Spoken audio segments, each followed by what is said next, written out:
Jadi berhentilah melakukan pekerjaan yang kita tidak suka, karena tidak akan berkembang. Gitu. Ini yang disebut dengan the secret, the power.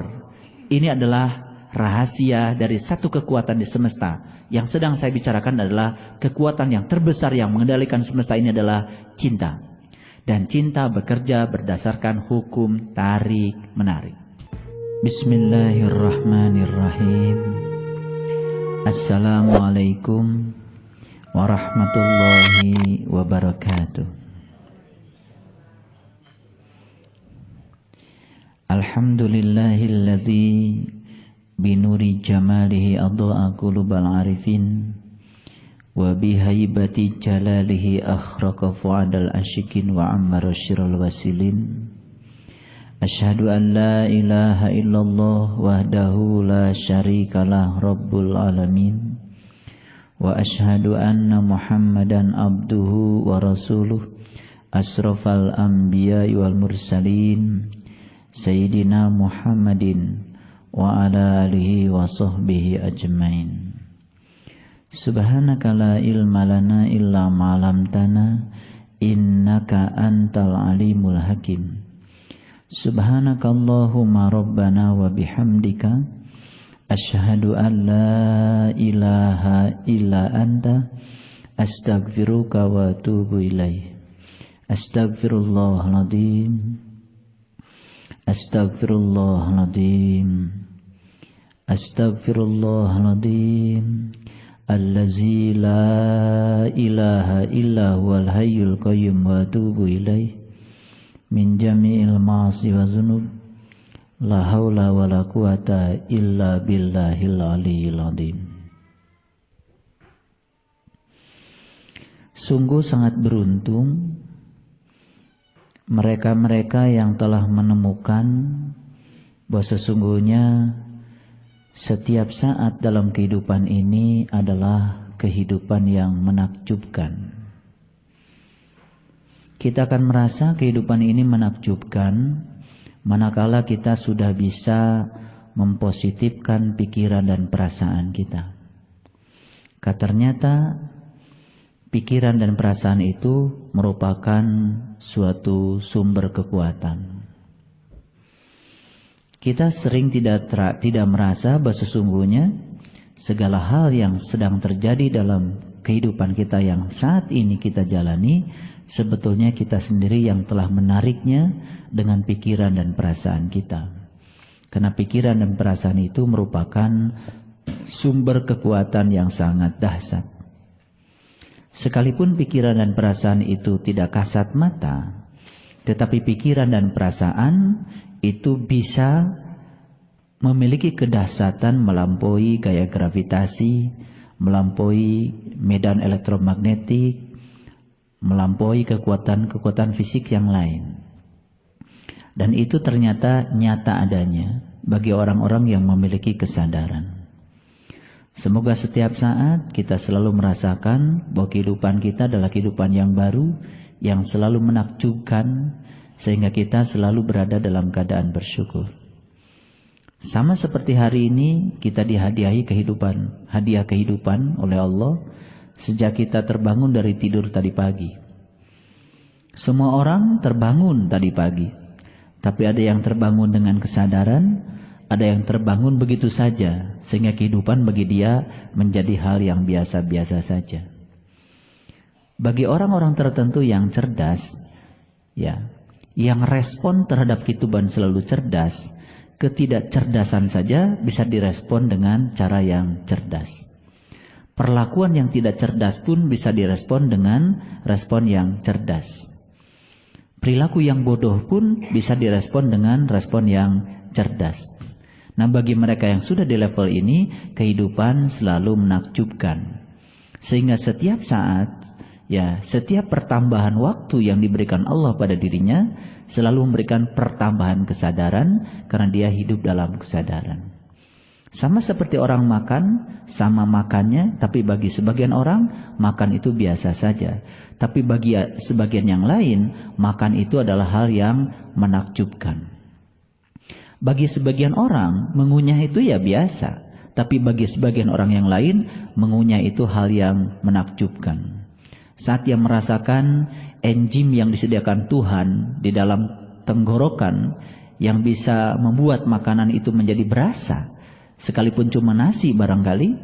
Nah, dengan kesadaran itu, dia merasa bahwa mengunyah itu sangat menakjubkan. Dia menyadari adanya gigi, dia menyadari adanya lidah, dia menyadari adanya air liur, dia menyadari adanya enzim yang dibutuhkan untuk melumatkan makanan. Dia menyadari ketika sedang mengunyah dengan kesadaran penuh, maka mengunyah saja merupakan sesuatu yang menakjubkan. Melihat sesuatu bagi dia menakjubkan. Mendengar sesuatu bagi dia menakjubkan. Merasakan sesuatu bagi dia menakjubkan. Disitulah perbedaan orang yang sadar dengan orang yang tidak sadar. Semoga kita sudah termasuk kelompok yang setiap saat kehidupan bagi kita adalah menakjubkan. Setiap saat kehidupan bagi kita adalah indah dan sangat inspiratif dan menggembirakan. Kalau kita sudah masuk di kelompok itu, saya kira kita sudah mulai bisa menarik semua hal positif di semesta ini ke dalam kehidupan kita. Kalau di depan kita sekarang ada makanan yang sangat kita suka, barangkali secara tidak sadar kita pernah memikirkannya di pikiran kita. Bahkan kita sudah merasakannya bahwa makanan itu ada.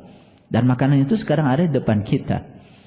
Jadi sebetulnya yang menciptakan kondisi ini adalah pikiran dan perasaan kita. Saat ini kita bertemu dengan sahabat-sahabat yang menyenangkan karena kita yang menariknya di pikiran kita. Saat ini kita pun bertemu dengan makanan yang sangat kita sukai karena kita yang menariknya di pikiran kita. Oleh karena itu, mari kita syukuri bahwa hari ini kita selalu mendapatkan limpahan karunia yang positif dari Allah. Dan insya Allah, kalau hari ini kita sudah seperti ini, pikiran dan perasaan kita positif, ke depan juga kita akan selalu menarik pikiran kita yang kehidupan yang positif karena pikiran dan perasaan kita sudah positif. Oleh karenanya, mari kita puji Allah atas segala anugerahnya kepada kita. Dialah sang sumber segala kekuatan. Kita puji dia dengan membaca hamdalah. Alhamdulillahi Rabbil Alamin. Salawat dan salam mari kita sanjungkan keharibaan baginda Rasulullah Sallallahu Alaihi Wasallam, seraya bersalawat padanya. Allahumma salli ala Sayyidina Muhammad wa ala ali Sayyidina Muhammad. Mari kita awali kajian kita di pagi yang penuh berkah ini bersama dengan sahabat-sahabat kita yang menyenangkan, bersama dengan sahabat-sahabat kita yang ceria dan selalu menenteramkan, mendamaikan, dengan lingkungan di sekitar kita yang selalu mendukung untuk selalu berada dalam kondisi positif. Kita sapa asma Allah dengan kelembutan dan cinta seraya membaca basmalah. Bismillahirrahmanirrahim. Sebelum kita lanjutkan kajian kita, saya mohon semuanya melihat dulu Quran surat Luqman. Surat Luqman. Dan sebagai awal untuk menginspirasi pikiran kita, kita lihat surat Luqman, surat ke-31, ayat yang ke-16. Saya sudah mengatakan di episode yang sebelumnya bahwa ayat 1 sampai ayat 11 itu adalah lapisan lapisan spiritual yang pertama yang harus dilakoni oleh semua orang yang ingin mendapatkan kenikmatan spiritual yang sesungguhnya. Nah, lapisan yang kedua agak naik sedikit ya. Jadi kalau lapisan yang pertama ayat 1 sampai ayat yang ke-11 itu cerita tentang pengalaman pertama seseorang untuk sampai menemukan suatu cara, metode yang mengantarkan dia kepada Allah. Tapi ayat 12 sampai ayat yang ke-19 itu lapisan yang kedua. Artinya seseorang yang sudah diantarkan oleh sang penunjuk jalan kepada Allah, maka untuk ditingkatkan pada level yang berikutnya, dia harus menapaki ayat yang ke-12 sampai ayat yang ke-19. Saya sudah menceritakan ayat-ayat ini sebelumnya sebagian, dan sekarang saya ingin tunjukkan dulu ayat yang ke-16. Di ayat yang ke-16 ya, Luqman berkata, sekali lagi saya sudah menyampaikan bahwa Luqman di sini bukan sekedar ayah kandung, dan anaknya itu bukan sekedar anak kandung. Tetapi sesungguhnya diskusi dan dialog Luqman dengan anaknya ini lebih cocok secara hakikat seperti diskusi antara seorang guru dengan seorang murid yang memiliki kehendak untuk menaikkan kualitas spiritualnya di dalam perjalanan kehidupannya. Di ayat yang ke-16 kita lihat, Luqman berkata, "Hai anakku, sesungguhnya jika ada sesuatu perbuatan seberat biji sawi dan berada dalam batu atau di langit atau di dalam bumi, niscaya Allah akan mendatangkannya, dalam kurung membalasinya. Sesungguhnya Allah Maha Halus lagi Maha Mengetahui." Ini ayat bagi sebagian orang biasa, tapi bagi sebagian orang yang sudah tinggi level kesadarannya, ini ayat menjadi sangat luar biasa.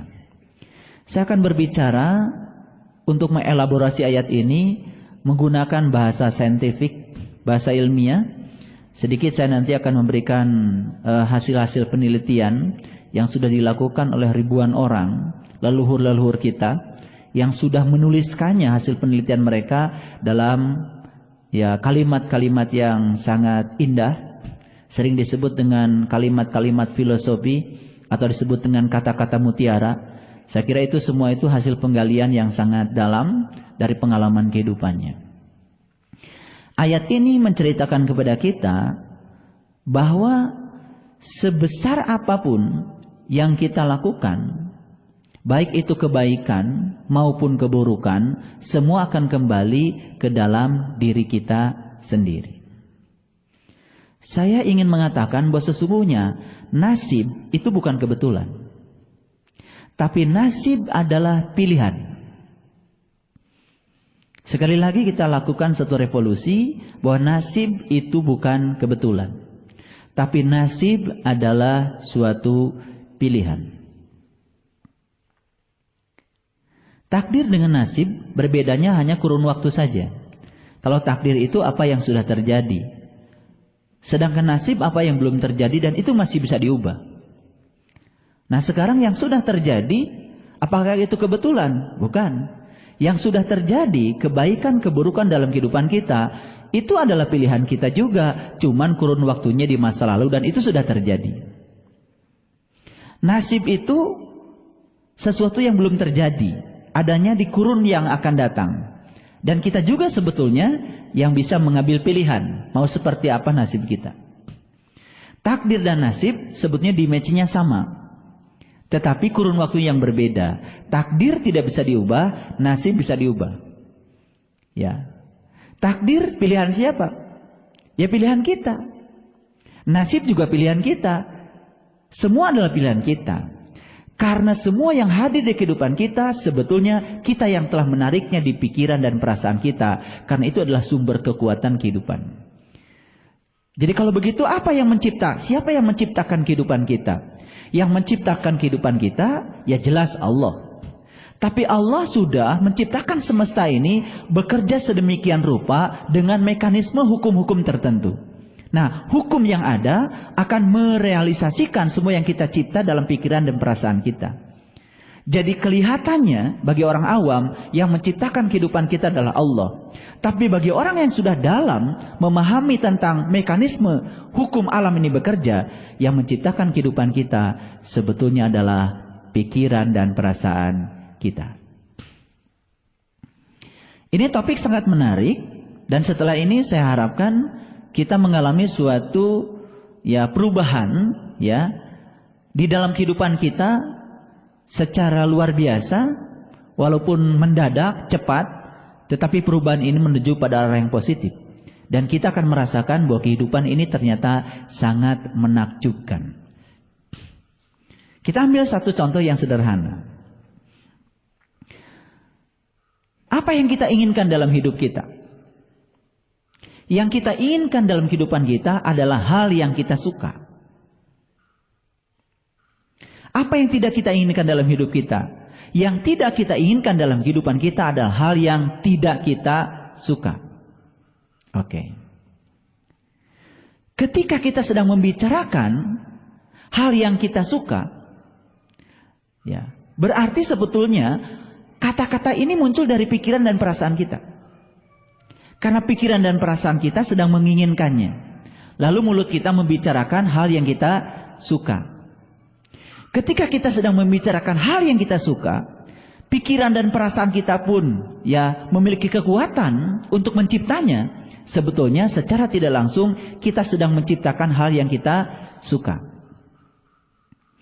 Tetapi anehnya, manusia itu menginginkan hal yang dia suka. Tetapi dalam kehidupannya, dia lebih banyak memikirkan dan merasakan, bahkan membicarakan hal yang dia tidak suka. Gini, saya ambil contoh sederhana.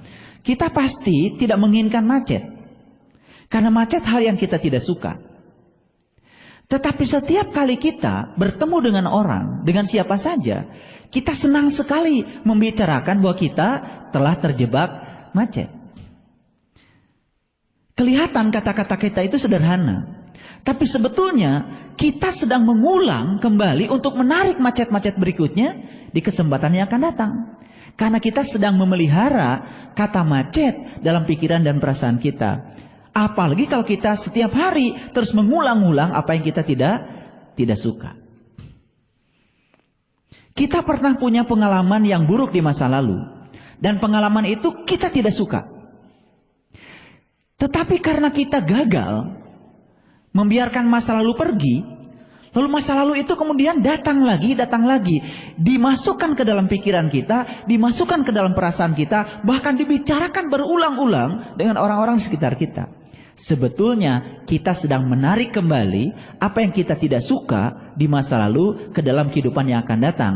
Sehingga jangan salahkan Tuhan kalau kita di kehidupan yang akan datang berulang-ulang mendapatkan hal yang kita tidak suka. Siapa yang menciptakan itu? Yang menciptakan adalah pikiran dan perasaan kita. Karena pikiran dan perasaan itu sebetulnya ada semacam dunia. Ada dunia yang lain. Kita kan hanya melihat dunia itu ya semua yang kasat mata. Padahal ada dunia lain yang disebut dengan dunia pikiran, dunia perasaan. Dan itu dunia memiliki kekuatan yang lebih dahsyat untuk menyatakan apa yang kita pikirkan, kita rasakan ketimbang dunia yang nyata sekarang ini. Bisa jadi yang nyata sekarang inilah imajinasi. Tetapi yang ada di pikiran dan perasaan itu yang nyata. Karena itu akan benar-benar nyata. Itu semacam magnet. Semacam magnet yang menarik ke dalam kehidupan kita. Baik, sekali lagi, apa yang harus kita tangkap dari Quran surat Luqman ayat 16 ini? Sebetulnya surat Luqman ayat 16 ini sedang berbicara tentang hukum aksi reaksi. Betul? Ya, kita tahu yang menemukan hukum aksi reaksi itu kan sebetulnya seorang fisikawan yang bernama Isaac Newton. Dan semua orang kalau berbicara fisika, belajar fisika, pasti akan berbicara hukum-hukum Newton. Ada 3 hukum Newton. Hukum Newton 1, hukum Newton 2, hukum Newton 3. Hukum Newton 3 ini berbicara tentang aksi reaksi. Ternyata ketika kita bicara tentang perjalanan kehidupan spiritualnya Newton itu sebetulnya berbicara hukum aksi reaksi bukan di dimensi material saja.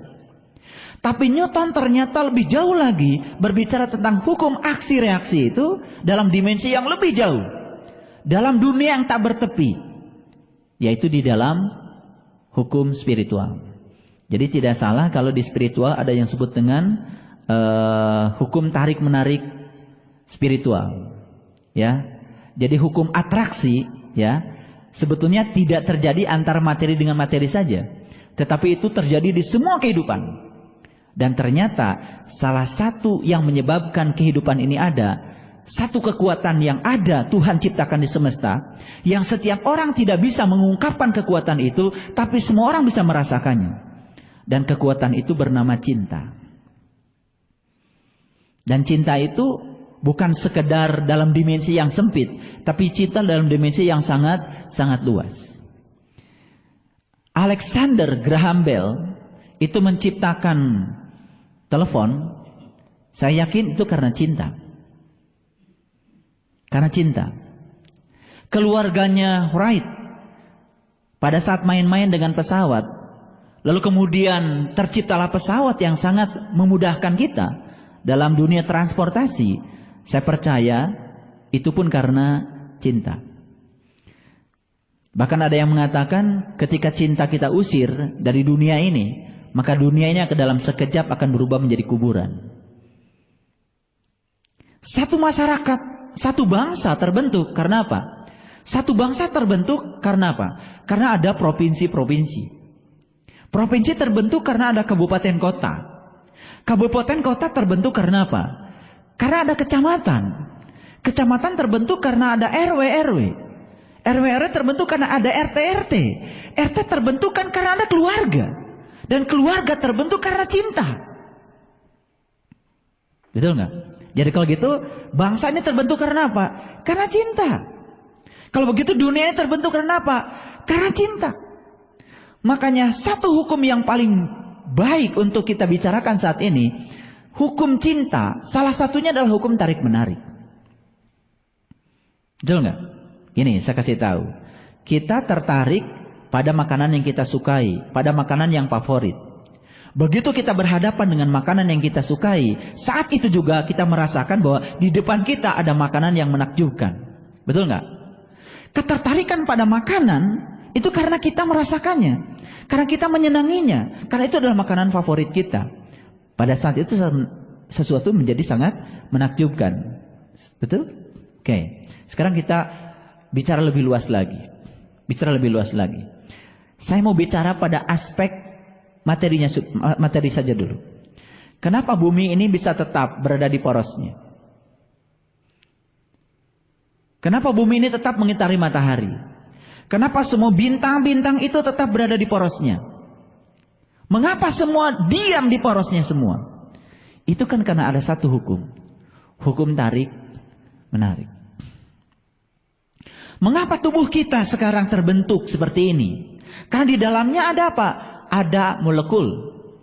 Di dalam molekul ada sekumpulan atom. Di dalam atom ada elektron, ada proton.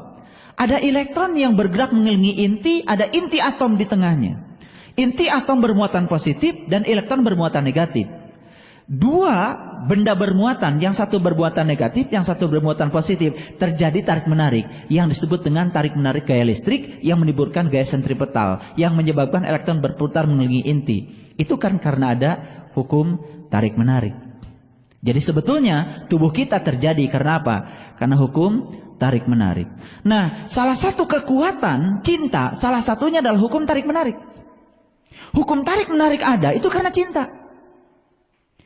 Bahkan Allah mengatakan, karena kecintaanku pada Nur Muhammad, aku ciptakan semesta ini. Itu dalam hadis qudsi. Jadi sebetulnya Tuhan pun menciptakan semesta ini dengan cinta. Kalau Tuhan menciptakan semesta ini dengan cinta, berarti di semesta ini banyak sekali sebenarnya kekuatan positif yang bernama cinta. Tetapi kekuatan positif itu perlahan memudar saat manusia mulai memasukkan aspek-aspek negatif ke dalam pikiran dan perasaannya. Dan kemudian itu yang menyebabkan kita merasa kehidupan ini banyak diseliputi oleh hal yang negatif. Ternyata cinta itu dibatasi pada hal yang positif saja. Baik. Kita bicarakan lebih lanjut lagi. Kenapa ada dokter? Kenapa ada guru? Kenapa ada pengusaha? Kenapa ada ibu rumah tangga? Betul nggak? Saya kira semua itu ada karena cinta. Betul nggak? Oleh karena itu, semua peran yang Allah berikan kepada kita di semesta ini untuk satu hal sebetulnya. Bukan karena kita sedang berperan, tapi karena kita sedang diperankan untuk tujuan Tuhan. Karena Tuhan ingin menyalurkan cintanya kepada orang yang berhak mendapatkan cintanya Tuhan lewat tangan Tuhan. Dan kita bisa menjadi kepanjangan tangannya. Itu sebabnya saya pernah mengatakan bahwa iman harus menghasilkan cinta. Masih ingat? Cinta harus menghasilkan pelayanan. Pelayanan harus menghasilkan kedamaian. Jadi sebetulnya cinta itu bisa diproduksi lewat iman. Nah, oleh karena itu ada orang mengatakan iman tapi tidak memproduksi cinta, berarti kan ada yang salah. Baik, kembali lagi pada tadi, ya. Kita sekarang cek pada diri kita. Lebih banyak mana kita dalam hidup ini membicarakan yang kita suka atau membicarakan yang kita tidak suka? Mana yang lebih banyak? Kita suka nggak membicarakan apa yang kita lihat di televisi? Misalkan tentang yang kita tidak suka. Yang tidak suka misalkan tentang perilaku seseorang, atau misalkan tentang hal yang dianggap menyimpang oleh kita. Betul nggak? Nah, kita saat ini membicarakan yang kita tidak suka. Maka besoknya ada kecenderungan kita akan membicarakan yang kita tidak suka. Lusa, nah, yang besok itu sebenarnya diundang oleh kita hari ini.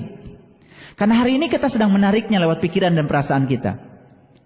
Makanya sebetulnya yang paling power dan luar biasa, kalau kita ingin mendapatkan yang kita suka saja dalam hidup, berarti kita harus berhenti membicarakan yang kita tidak suka. Jadi sekarang yang harus kita lakukan apa? Berhenti membicarakan yang kita tidak suka. Terus terang saja, ini perlu latihan. Karena barangkali kita kan secara automatically, begitu pulang dari mana ada yang kita tidak suka, kita bicarakan. Betul nggak? Contoh yang sederhana. Kita di jalan melihat satu adegan. Misalkan apa? Yang kita tidak suka. Saat itu kita bicarakan. Saat kita sedang membicarakannya, yang kita bicarakan lahir dari mana? Dari pikiran kan? Dari pikiran. Dari pikiran dan perasaan. Berarti sesungguhnya kekuatan pikiran dan perasaan kita sedang mencipta yang kita tidak suka. Nah, makanya the law of attraction, yang namanya hukum atraksinya, ya, berarti besok kita akan menemukan yang sama. Lusa akan menemukan yang sama. Berikutnya akan menemukan yang sama. Dan akan berulang-ulang yang sangat kita tidak suka akan hadir kembali ke dalam kehidupan kita. Karena hari ini kita yang telah mengkreasinya. Kita yang telah menciptakannya. Ini perlu perenungan. Ini kelihatannya biasa, tapi ini sangat luar biasa. Saya ingin berbicara untuk mengubah agar kehidupan kita hari ini dan ke depan lebih baik. Karena nasib itu pilihan kita, bukan kebetulan. Dulu kan nasib diserahkan pada Tuhan, tergantung yang di atas. Betul nggak? Sekarang kita pahami lebih dalam tentang Tuhan itu siapa. Tuhan itu Rabb al-Alamin. Dia sang keberadaan. Dia menciptakan semesta dengan hukum-hukumnya yang bekerja sedemikian rupa. Begitu seseorang memberi, pasti menerima yang dia beri. Kan itu hukum aksi reaksi. Makanya yang diberi dengan yang terima pasti akan setimpal. Kita hanya akan menerima yang kita beri. Gitu. Nah, sebetulnya ketika kita sedang memikirkan dan merasakan sesuatu, sebetulnya kita sedang memberi. Karena yang kita pikirkan dan yang kita rasakan itu sedang terpancarkan keluar sebagai gelombang, sebagai energi.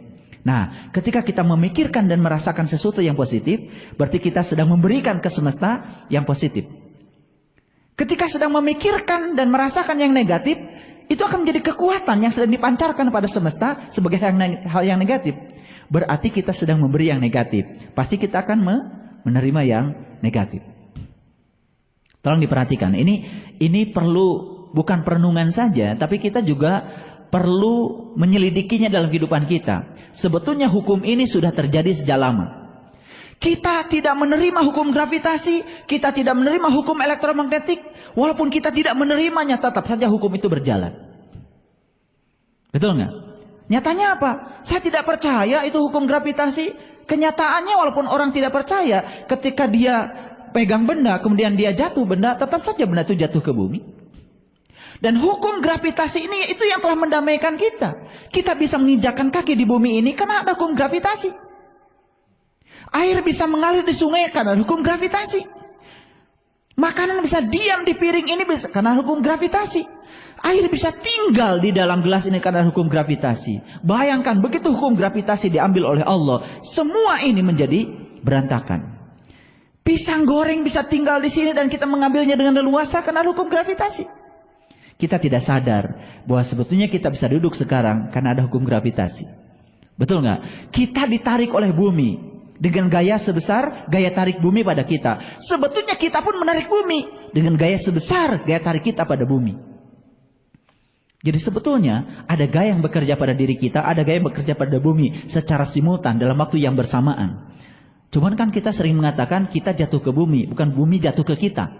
Padahal sebenarnya boleh-boleh saja kita mengatakan, wah tadi bumi jatuh ke kita. Boleh. Boleh.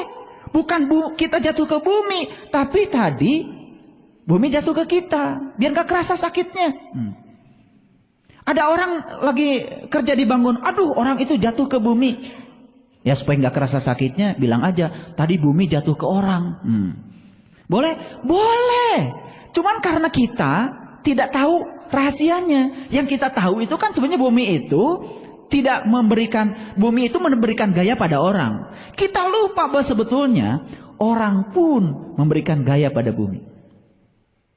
Ketika kita duduk seperti ini, kan yang kita rasakan kita ditarik bumi. Padahal bumi juga sebetulnya ngomong, aku juga ditarik kamu. Cuman, gaya yang sama bekerja pada dua masa yang berbeda. Gaya yang bekerja pada kita, terasa dampaknya. Gayanya sama, karena kitanya kecil, terasa dampaknya pada kita. Tapi bumi kan masanya besar. Gaya yang sama bekerja pada bumi, tidak terasa oleh bumi. Betul nggak? Makanya kita katakan saja orang jatuh ke bumi, bukan bumi jatuh ke orang. Walaupun kita boleh mengatakan bumi jatuh ke orang, karena kita tahu sebetulnya gaya itu ada dan dua-duanya bekerja. Cuman karena kita diajarkan oleh lingkungan dengan kasat mata, tidak tahu yang dibaliknya, kan ngomong kita itu fotokopinya yang ada di lingkungan. Ketika kita berbicara beda, kan dianggap orang aneh. Oh, masa ada bumi jatuh ke benda? Kan gitu.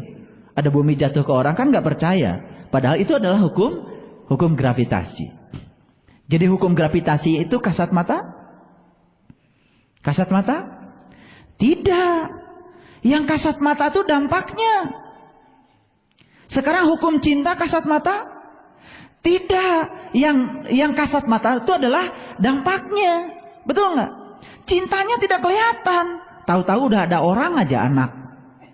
Udah ada cucu saja, betul nggak? Iya, cintanya nggak kelihatan, tapi dampaknya kelihatan, betul nggak?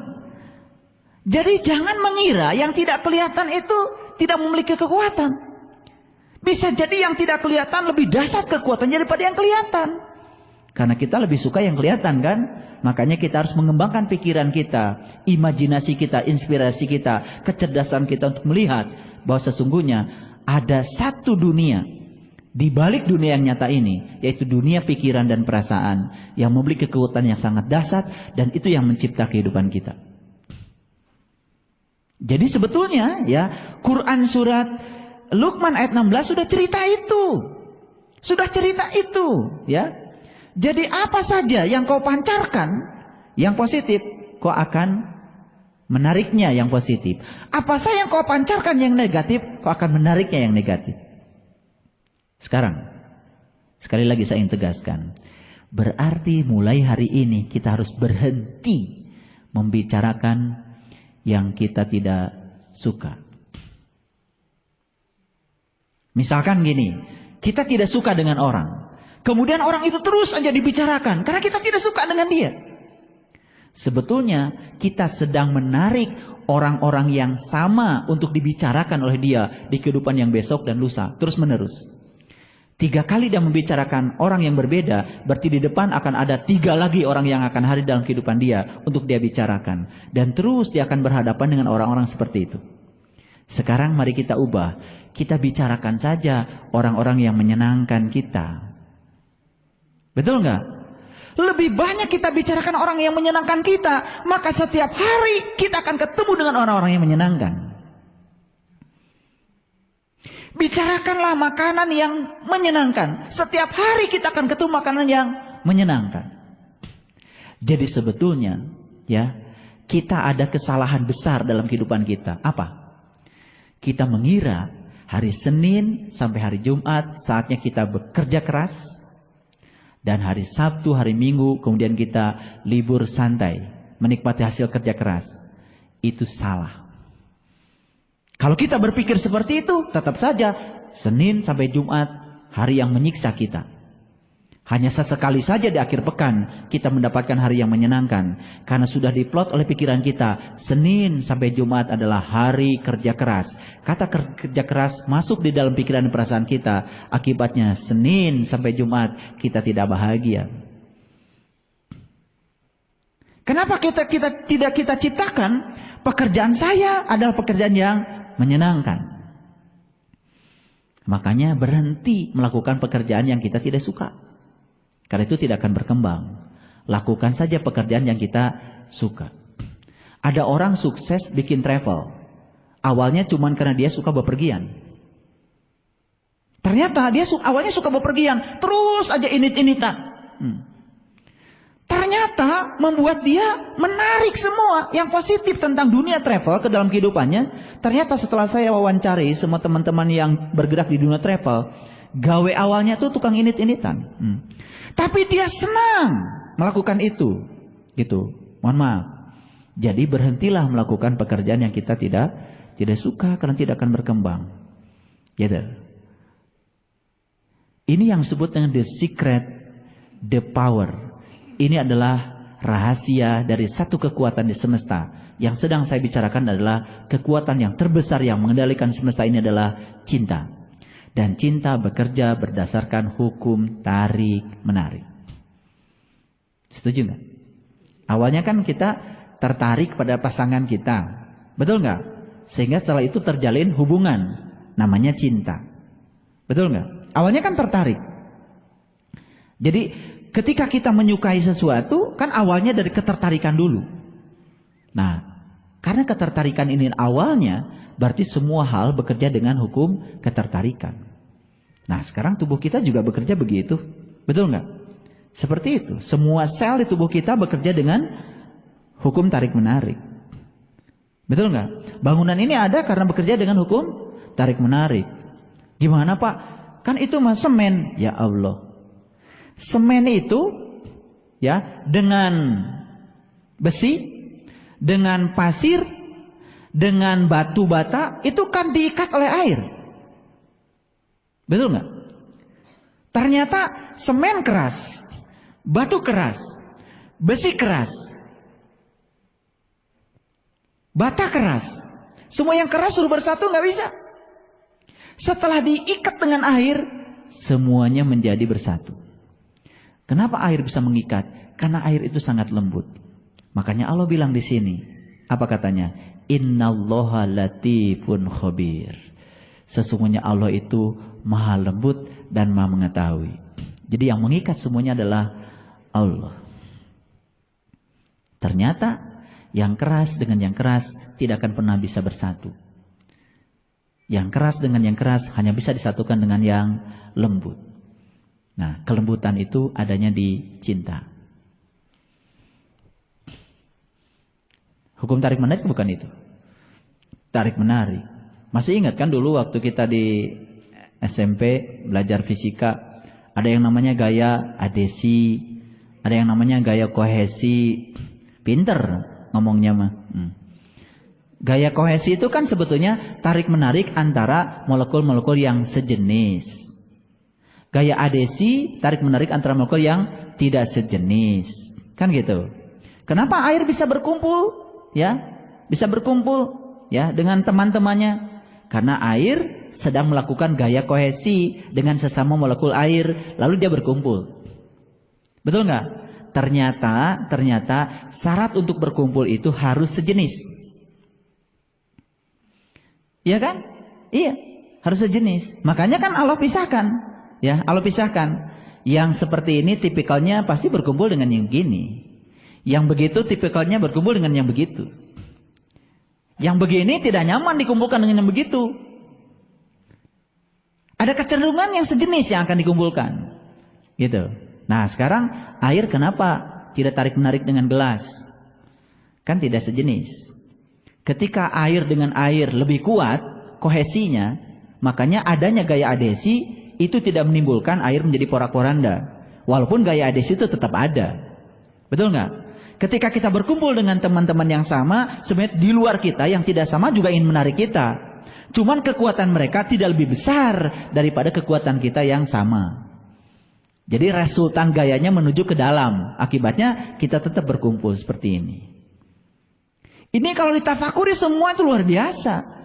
Ternyata semua hal ternyata menjadi sangat menakjubkan. Kalau kita masuk pada aspek mikronya, masuk pada kesadaran yang terdalam. Jadi akhirnya bagi orang yang sudah mencapai kecerdasan tertentu, intelektualnya, emosi dan spiritualnya, hal yang tidak cerdas saja dia respon dengan cerdas. Hal yang bodoh saja dia respon dengan cerdas. Akibatnya kecerdasan dia tidak pernah memperpurukan dirinya ke dalam lembah kehinaan. Karena dia tetap saja di alam yang cerdas. Kejahatan pun direspon dengan orang cerdas tetap menjadi kebaikan. Apalagi kebaikan. Karena respon dia cerdas. Makanya sekarang bukan sekedar melatih diri untuk membicarakan hal yang kita suka. Tetapi berhenti membicarakan yang kita tidak suka. Karena ketika kita membicarakannya, sebetulnya kita sedang menarik lewat kekuatan pikiran dan perasaan ke dalam kehidupan kita. Jadi kalau begitu kehidupan kita yang saat ini yang menciptakan adalah kita.